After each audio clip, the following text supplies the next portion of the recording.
So in our last lesson, we were talking about strategic planning, the process to systematically review both the internal and external capabilities of a company and then making plans based on those capabilities.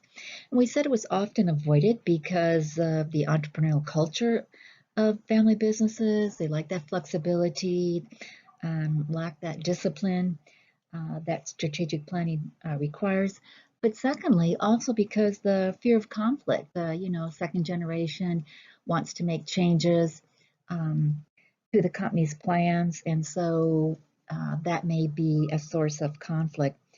And we also talked about the three issues that were relevant. The strategic imperative, it might be that the company is at a point where something needs to be done. They're in the mature stage, maybe approaching the decline stage, and something needs to be done, but yet we still have the original owner who is nearing retirement, not at that point in his life or really doesn't want to make changes.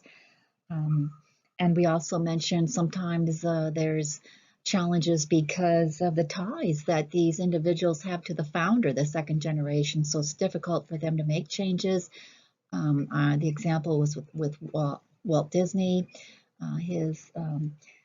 the people that followed him in leadership just, always thought about what would Walt do rather than, what would be best for the business. And it took another group of leaders to actually make that change. Then finally, sometimes in the latter generations, if you're in the third or fourth generation of a family business, they just don't have that trust in that new leader like they may have if they were close in terms of the generations.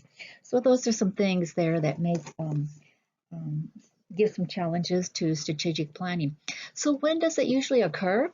It usually occurs when there's some type of maybe internal forces, maybe poor performance of the company, and that forces them to make some significant changes.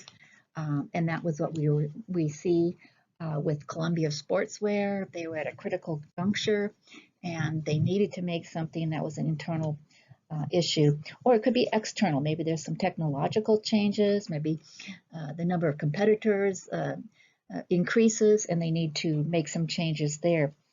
And so for most family businesses, and I think we said this before, that sometimes it's best, you don't want to do too slowly because you may miss that window of opportunity. But then again, you don't want to make it too quickly because sometimes that just heightens individuals' resistance to change and create some tension there.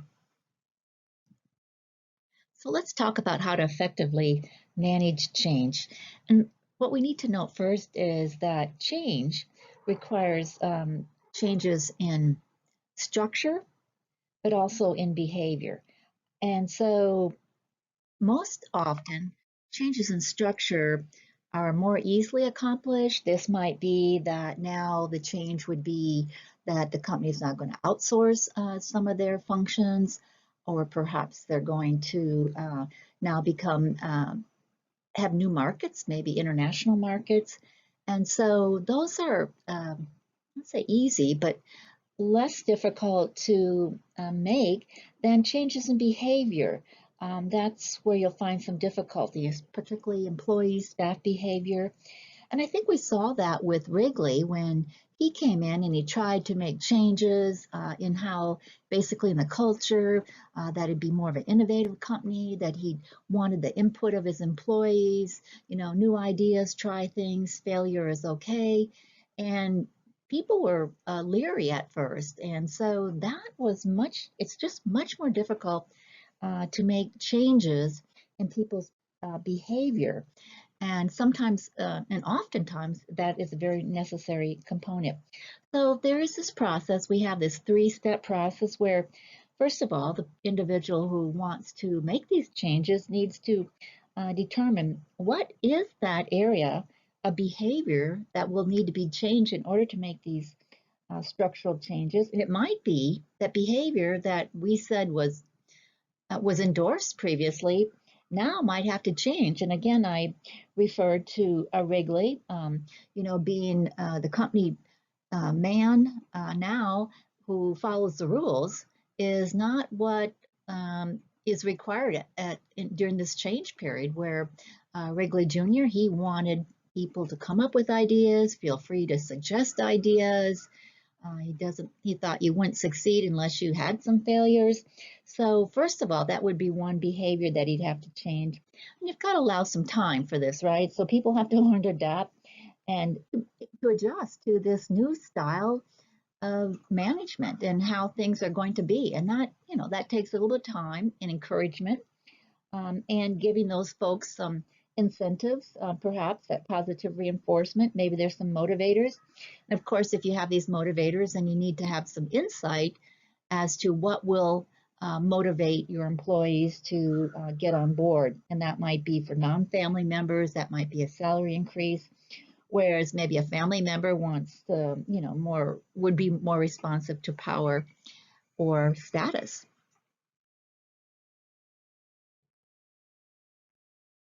So I've already touched in some part why there's resistance to change. And oftentimes, and this is just not in family business, but in any organizational setting, that you'll find that when people aren't quite certain about what's going to happen in terms of maybe their position, how, will there be changes there? How will that work? So there might be some resistance there. And sometimes they're concerned about how is this going to affect me personally? Will I, lose my position? Will I have a lesser position? Will I have less power, influence, less compensation? That's a legitimate concern. And also, they're thinking of all these changes now. Will I need to upgrade my skills? How can I do that? There's more requirements for this particular position. And so, just another level of uncertainty there. And finally, sometimes they may say, hey, I'm not quite sure if this is in the best interest of the business, and maybe even think that it would be detrimental to the business. And it might be that they're thinking this because they want to maintain the status quo, or it could just be that, they're just being resistant. And so I know that when Christopher Galvin took over Motorola, he restructured that company 2 times. And in fact, in one restructuring, it took 2 years, and he slashed 60,000 jobs. And that strategy met with very strong resistance. Inevitably, he resigned as chairman and CEO because of the differences he had with the management, basically over his turnaround strategy. He made the effort to bring strong professional managers into the company to help lead the restructuring efforts. But in the end, he met a lot of resistance in that effort. So let's talk about some techniques to lessen the resistance to change. And the first one is a technique that we've talked about in other lessons, and that's communication. It's a very effective way to reduce resistance to change. And you do that by explaining the reasons for the change, the benefits for the change, and you explain that to all the family members, to all the personnel. And so accurate information is critical. The lack of information, that just invites members to speculate, and that can just create this atmosphere of tension, atmosphere of fear, and that ultimately leads to resistance. Also, tying into that is the technique of employee involvement. Get them to participate in this change process. Get everybody involved in the process in the beginning. Go and solicit their input on their ideas to introduce and implement the strategic change effectively. This will allow the individual who is a change agent, whether it's a next generation leader, to get their support of all family members, get their endorsement, get them on board, get their buy-in. It'll just make things go a lot easier. You also, this individual also wants to play the role of facilitator, offering support to the different individuals, whether they're family members or employees, to reduce their resistance to change. And that may require offering to train them to upgrade their skills, to make them more capable of managing the new task and their added responsibilities. Quite frankly, it might also provide, they might also be providing some emotional support, encouraging them, saying, you can do this. Another one is negotiation. This may involve giving up something of that's valuable to an employee, but in return, you ask them to accept the intended change. For example, the successor, the next generation person taking over may say, hey, offer a senior family member or key position in the new structure just to get him on board, just to get his support of the proposed changes. So, just sort of a trade-off there. And coercion is a technique. I don't know that it's one that I would recommend. That's where the changing agent really just resorts to threats, such as firing somebody or reducing their status in the business if they don't, get on board with them. You know what? It might work in the short term to reduce resistance. Long term might lead to tension and just negative feelings. So it's really not a good strategy. Oftentimes, a change process, such as strategic planning, requires assistance of a third party we call the changing agent. So, who are these folks? Well, they could be consultants. I know Mr. Cooksey said he had consultants. They could be a non-family board member, like I just mentioned with Chuck Mitchell. They can be professionals, such as accountants, lawyers, or maybe just a neutral family member, senior member of the family. So what qualities would these folks need? Well, you've got to have somebody who's trusted, they're respected by the family and also the non-family members, because then more likely the changes that they suggest will be accepted. And so this is all part of prestige, that quality. And then power. What kind of power? Well, if you think about power, you might be thinking legitimate power, just by the certain position that somebody has that they would have power. But I'm thinking about referent power. This is a function of a person's interpersonal skills, often associated with charismatic leaders. And I will say, having known Mr. Mitchell, he definitely had referent power. So people just are like them. And then experience in dealing with conflict, emotional situations. They've got to have good knowledge of organizational change and techniques, mechanisms to reduce resistance to change. Folks also need good interpersonal skills. Why? Well, they've got to deal with difficult people, got to provide mediation, help soften hardened positions, find some common goals, and also to be able to work to restore, to improve communication because between all the members of the family, and they must be patient and accommodating. And I would also say that they need to have emotional intelligence, right? Being able to not only understand and manage their own emotions, but help to understand and manage the emotions of other family members and employees. Finally, I want to talk about organizational development techniques. The objective really is to help organization members change their attitudes, their beliefs, so that they can effectively adapt to the organizational change. And this concept of field theory, again, you might have learned this in org theory, was developed by Kurt Lewin, and it really gave us a lot of understanding about organizational change. And he presumes that behavior is a function of a person's personality and their environment. And he says to achieve desired change, the change agent has to change the direction of the forces from both within the system and outside the system. And so he developed this concept of action research, and you apply scientific methods to solve problems. And it does require collaboration between the changing agent and the client. So it involves 4 steps, as we have listed on the PowerPoint. First of all, you have to identify the problem. That's the diagnosis. And then secondly, collect information about the organization's problems. Maybe you use interviews, maybe you do survey feedbacks, or maybe like Mr. Mitchell, you just sit down with each employee one-on-one and get that information. And then you come back as a consultant and you invite your family members to a feedback session. And what do you do at that session? Well, you report your findings. And also you provide some open discussion about the problems, your diagnosis, and then talk about alternative solutions. And then finally, the agent provides a report, and that's your action planning, making recommendations, discussing them, and what will be the course of action.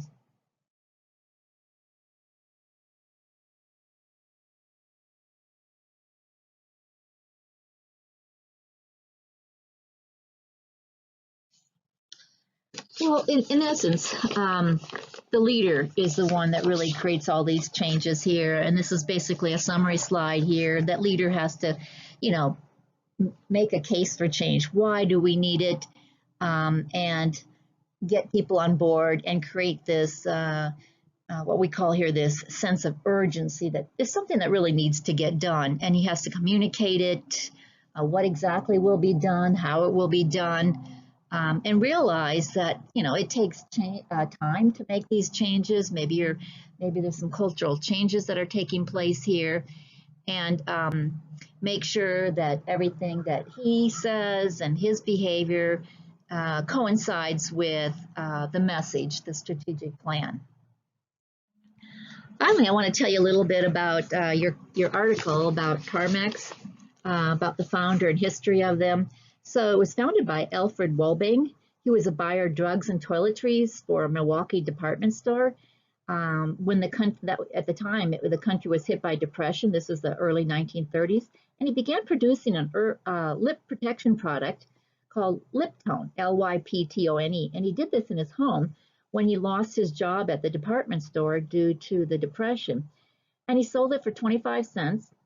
And then he sold the name and the formula for this product to a company in New Jersey for $2,500. And he was quoted as saying, that was a lot of money in those days. Then he replaced that product with a silver polish called Shine Bright, which he developed, produced, and sold to jewelers and department stores in Milwaukee and Chicago. 2 years later, in 1937, he began working on another lip protection product, and it resulted in this product called Carmex, and that's probably one you're familiar with, yellow and red tube, Carmex, but it really was the silver polish that was paying the bills, and Carmex took a back seat to the silver polish because during World War II, production of Carmex was limited because one of its principal ingredients, lanolin, it was needed by the military to prevent rust and grease and to grease the war equipment. But he went around, sold this product to different pharmacies. He'd go door to door. If the pharmacy wasn't interested, he'd just say, "Hey, how would it be if I left 12 jars for free? And here's a postcard to reorder." After the war, then Alfred and his wife continued production of Carmex from their home, pouring the mixture by hand into its little glass jars from a 12-quart kettle that they kept warm on a hot plate. And Alfred would, like I said, when he would go out to the stores, he would bring in the products from the trunk of his car. And so the success of Carmex really grew through word of mouth. The company used no advertising, no salesman other than Alfred. But in 1957, the product had become so successful that production was finally moved out of the Wolbing home to a small rented manufacturing facility in Wauwatosa, which is a suburb of Milwaukee. And then in 1973, his son, Don, left his own masonry business and joined the family business. And he expanded distribution beyond the Midwest to all 50 states. He brought in assembly line equipment, and then they outgrew that site, and then they built their current facility, which is in Franklin, Wisconsin. So in 2001, Alfred Wolbing passed away at the age of 100, and he had remained president until that age. And up to the age of 96, he worked 8 hours a day, driving 40 miles to get to work, and ran the company. That's amazing, folks. But then in 2009, his son dies. So he's been in the business about 36 years, but he's only been, in charge for a very brief time, right? Because his father still held leadership. So he's in charge or chairman for a very short time. And then his sons, Paul and Eric, take over the business. And so, uh, in fact, his son Paul never thought about working at CarMax. He had a master's in fine arts, I think something in jewelry, design. But anyway, they came in and they were approached by a marketing pro called Mike Priest, Priestsch. Anyway, so that's sort of the prelude to the article that you're going to read, talk about having a change agent, and that's going to be part of your quiz. All right, that's it for the day, folks.